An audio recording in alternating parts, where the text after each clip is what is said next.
This video is about a horror game. So, there will be some unsettling visuals, mild flashing lights, and jump scares. Have you ever been playing Five Nights at Freddy's 1 and suddenly realized you're panicking? I've noticed it in virtually every playthrough of the game I've seen. No matter how disconnected the player is from the game's events, it seems everyone, without fail, will eventually start to stress out in anticipation of what's to come. Oh no. Oh no. Scary territory, so but spooky. I Did you see this, Joe? He's just checking in on you. What do I do about that? What the? Oh, yeah, that's fair. What the fuck, dude? This game's spooky, dude. I've Yeah. never played FNaF. And I believe this is due to the way the mechanics of the game were designed. Before we start, let me clarify what I mean by this video's title. When I say Five Nights at Freddy's 1 is universally frightening, I mean that the game is both accessible to a wide audience of people and evokes fear in the vast majority of players. Note that this video essay will approach the analysis from a game mechanics design perspective and won't delve into the impact of subjective experiences of visual or audio assets. Also, one more note. The footage in the background for this video will be of the Five Nights at Freddy's 1 remake in Five Nights at Freddy's Help Wanted, because I thought it would be more visually interesting. But we are going to be specifically discussing the 2014 original in this video. Okay, so without further delay, let's get into why Five Nights at Freddy's is universally frightening.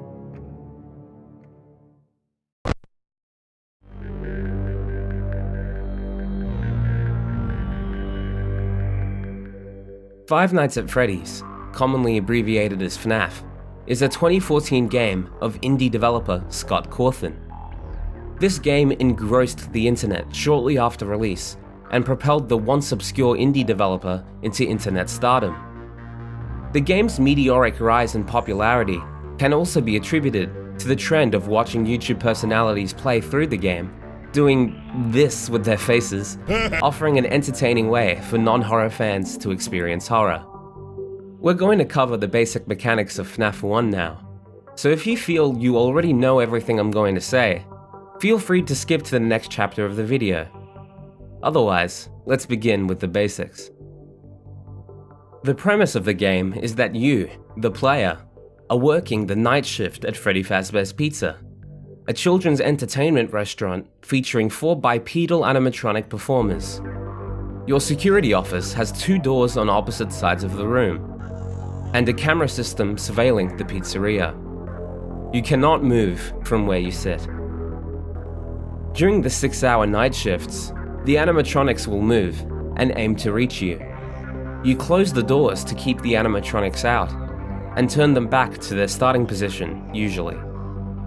This, and using the camera system, drains power from your finite supply. Running out leads to a blackout state, where after a random period of time, the titular animatronic, Freddy, will jump scare the player.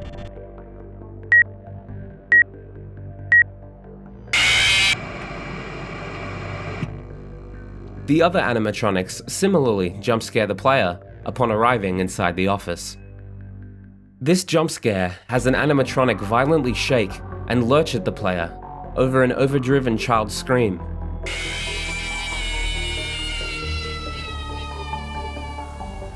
This is the game over state.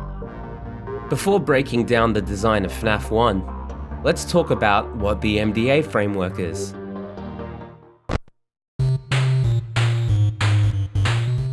The MDA framework is a model created to analyze game design. It stands for Mechanics, Dynamics, Aesthetics. The mechanics are the rules of the game world, the basic actions available to the player. The dynamics are the way players interact with the rules. We can call this behaviors. The aesthetics are the emotional responses evoked by the game in the player. Take a game like Paper, Scissors, Rock, for example. The base mechanics are the agreed scoring system and the choice between paper, scissors, or rock on the agreed decision point. The resulting dynamics are the guessing anticipation, bluffing, and similar interactions from the game's rules. The resultant aesthetic can vary depending on context, but in my anecdotal experience, it's generally one of competitiveness and challenge. Winning the game against a smart friend feels like you've outmaneuvered them, like you've proven yourself to be a better strategist. As shown, the MDA framework is built as a flow with mechanics creating dynamics, which then go on to influence aesthetics. On either end of the MDA framework reside two parties, the left side being the game developers and the right side being the players. These are the viewpoints that these entities see the MDA framework from. The players see the aesthetics first, and the developers see the mechanics first. Now that we've defined the framework, let's use it to examine the design of Five Nights at Freddy's 1.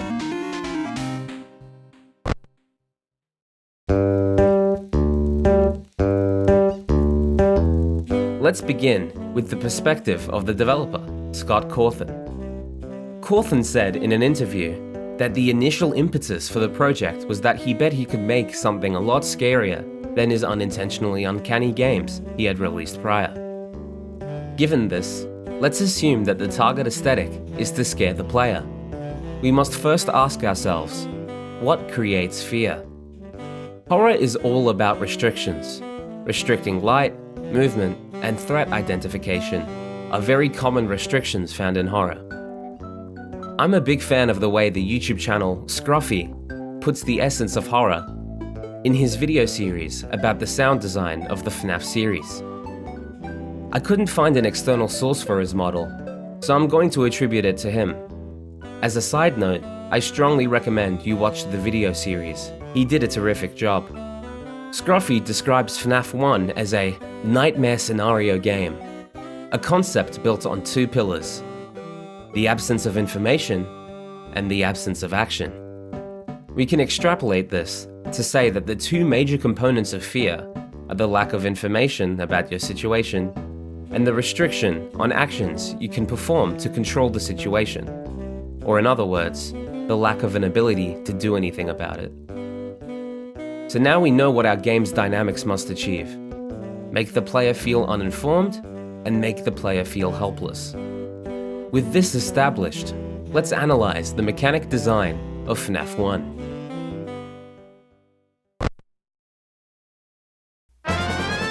What makes FNaF 1 so brilliant is how it creates such a breadth of dynamics from just a few mechanics. In reducing the number of player-controlled mechanics, the game becomes more easily picked up or understood by the player. Increasing the number of dynamics leads a game to have increased apparent depth. The player-controlled mechanics of the game are so simple to understand that the tutorial phone call at the beginning of the first night is mostly superfluous. The call mostly rambles about how the animatronics might potentially move, and that you'll probably die if they see you. At the very end of the call, almost like an afterthought, the man on the phone says, "But hey, first station in the breeze. I'll chat with you tomorrow. Check those cameras and remember to close the doors only if absolutely necessary. Gotta conserve power. Alright, good night." In just 16 words, the man on the phone has communicated everything you need to know. He hangs up almost immediately after, abruptly jerking you from the comfort of having a guide to complete isolation to navigate the game world yourself. Minor tangent, but I believe the phone call is intentionally structured this way. The man on the phone provides ample pretext on the environment, backstory, and other non-essential facts.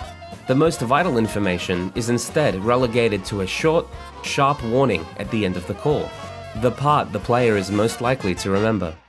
This abrupt wake-up call to the player immediately exposes their cluelessness, sparking tension the instant the tutorial ends.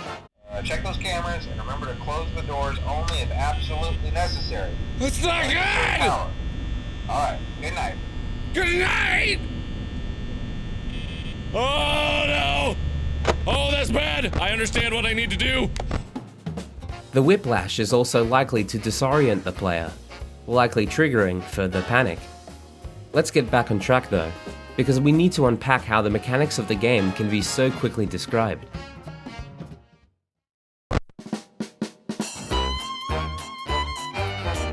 The player-controlled mechanics of Five Nights at Freddy's are where the game makes strong use of remediation, a technique I briefly covered in the last video essay, how the phantom pain tricks you into becoming Snake. Simply put, remediation is taking the properties of an older or prior medium and emulating these properties in a newer medium despite not physically sharing the same properties. The purpose of remediation is twofold. Remediation instantly communicates a purpose to a user familiar with the medium it tries to emulate. It also assists the player in upkeying themselves into the world of the game, a concept which was covered in my aforementioned previous video essay. A very common example of remediation is the digital design trend known as skeuomorphism, where graphical user interface elements were designed to emulate physical items from the real world. This was primarily to help transition those unfamiliar with computers into using them by utilizing mediums they were highly likely to already be familiar with. Skeuomorphism can still be seen in a few elements of most graphical user interfaces. The floppy disks used as save icons, and magnifying glasses used as search icons, to name a few. So how does FNaF use remediation in the player-controlled mechanics? Let's start with an example. The game shows you the vertically sliding metal objects in the pathways on opposing sides of your office and presents them as doors. It's safe to assume that you understand how doors work. They can either be open or shut. When shut, nothing can pass through them until they are open again. The game doesn't need to teach you this. You already understand how a door works. This might seem obvious, but it's important to be aware of this when examining other applications. The man on the phone tells the player to check the cameras, which isolated from context has very ambiguous meaning. What cameras? What am I checking for? Am I checking the camera itself or what it's streaming? But within context, this tells the player that the tablet they can flip up from below the screen has vital access to the locations of all the animatronics. The player knows that there are cameras, plural, and as the tablet screen has buttons, understands the tablet represents a security camera system with multiple connected camera streams. This is further communicated by the camera static, implying a weak or damaged physical connection between a monitor and the camera. In fact, the tutorial itself is too an example of remediation. By presenting the tutorial as a phone call, not only does it immediately urge the player to upkey themselves into the role of their character, see my previous video, but it instantly communicates to the player the in-game context of what the man on the phone says. This man worked in that office before you. He is an authority on your position. Listen to what he says, because it's important. All of this about remediation is to say that FNaF is universal, meaning it is designed to accommodate for a wide audience. But we've yet to cover the way the game's mechanics create fear. Besides the player-controlled mechanics, the mechanics of the animatronics are drip-fed to the player via cryptic descriptions in the phone calls and the player's own trial and error. Said mechanics are not as instantly understandable, but this is necessary for the game to have a natural progression of skill over time. What's important is first establishing to the player how they can interact with their environment, so that they can understand their absence of action. Explaining the other mechanics would go against the absence of information pillar of generating fear. But explaining what they can do won't undermine the absence of action. In that case, it's more important to avoid a situation where the player feels as if they weren't given the necessary information to play the game. What's made FNaF so popular is the way the game creates depth with a limited pool of carefully balanced mechanics. But naturally, over time, the player begins to learn the mechanics, and the absence of information pillar begins to diminish. This type of game will inescapably lead to this eventually. For the sake of the video, let's focus on how the game initially creates fear.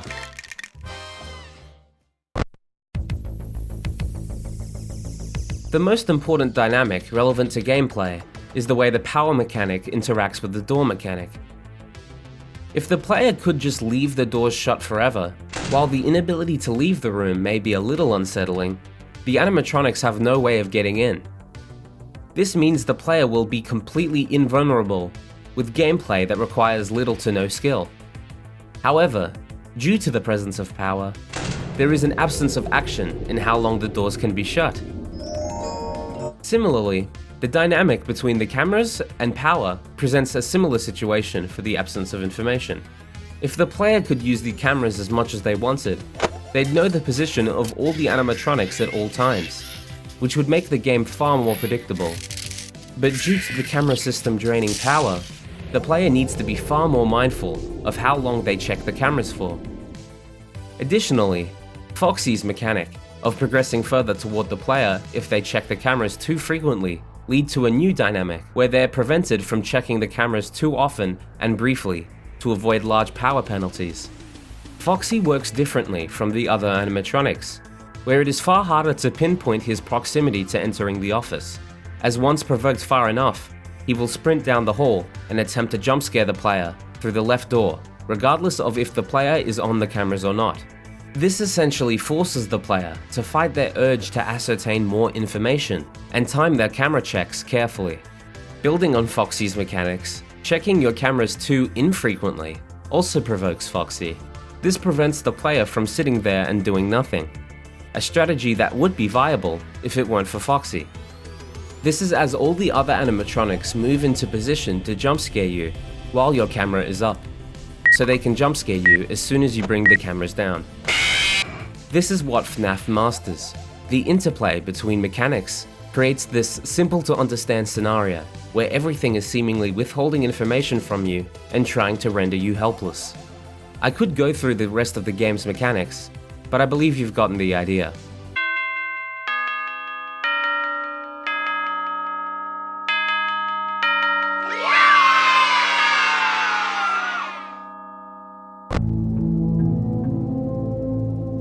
Five Nights at Freddy's as a series would have never existed if Scott Cawthon hadn't taken his past misfires and learned from them. FNaF 1 was a game very dissimilar to anything that already existed, and was designed to not only terrify the players, but to be so simple to pick up, yet offer so much depth that it serves as a terrific entry point into FNaF's reinvented sit and survive genre. Scott Cawthon has used this innovative game framework to grow a generation of learning creators, actively encouraging others to build on the exceptional template he established. His commitment to his fans and cultivation of a community to create more exciting games is admirable, and his impact is felt across millions of lives, especially my own. He's truly a model game developer through and through. So, next time you play Five Nights at Freddy's, try thinking about the way it so effortlessly teaches you your situation, and try finding that moment where the cluelessness and helplessness of your situation sits in. It's the key to a good Five Nights at Freddy's game. Thanks for watching the video essay. If you liked it, I'd really appreciate if you could leave one on the video, and if you like me, then you can always subscribe. I want to make some more video essays, so that'd be the best way to stay updated when they come out. And if you dislike me, you can watch me die. In the supercut of me struggling to get footage for the video in FNaF VR, which was terrifying. I'm really bad at these kinds of games, despite being such a fan. Oh yeah, I'm having fun. Am I right? Oh my god, we're so chillin'. We're cool. Bonnie ain't doing nothing. Bonnie doing something. Bonnie bitters? You bet he is. Oh, what did I just say? I know where they all are now. Bonnie, Freddy, Foxy, Chica. Oh, Chica. Oh, Chica. Every sound is coming from everywhere. Also, in the description will be the videos that I mentioned from Scruffy, and then also the ones that I used in the video. And if you enjoyed the music in the video too, it's actually from the fan game, the FNaF fan game that I made by myself, which I'll also put in the description. You can at least listen to the music on the Game Jolt page, but then there's also the game itself, which I'd really appreciate if you could give it a shot. And yeah, that's pretty much all I had to say. Thanks for watching, and goodbye.